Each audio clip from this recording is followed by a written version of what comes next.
Alors on va être très clair, très pédagogue. Ces comptes de campagne, ils ont été invalidés par le Conseil constitutionnel en 2013 parce qu'ils avaient explosé les plafonds de 22 millions d'euros. Nicolas Sarkozy a été contraint de lancer ce Sarcoton, vous vous souvenez peut-être, il a obtenu 11 millions d'euros pour rembourser.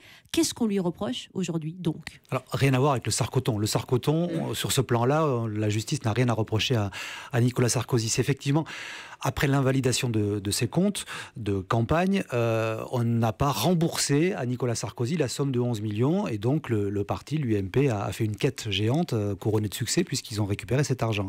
Mais parallèlement à ça, dans un deuxième temps, il y a eu des pénalités. On l'a puni pour avoir dépassé de plusieurs centaines de milliers d'euros le plafond autorisé, qui est tout de même de 22 millions et demi de frais de campagne autorisés. Il avait dépassé ce plafond et donc on ne lui rembourse pas l'argent qu'on aurait dû lui rembourser et en plus on lui inflige une pénalité. On l'oblige à rembourser les 153 000 euros qu'on lui avait donnés d'avance au début de la campagne, des avances sur frais, plus 360 000 euros, 363 000 euros précisément qu'il doit payer en pénalité.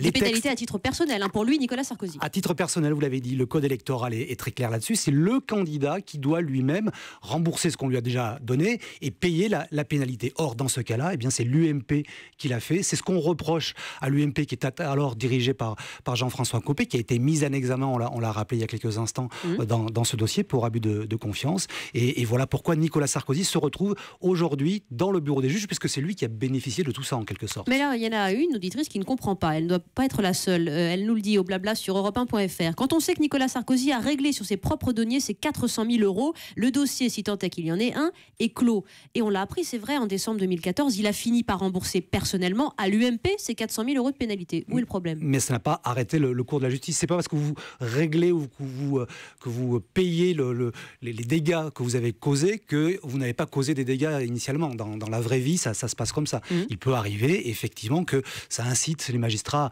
à plus ou moins d'indulgence.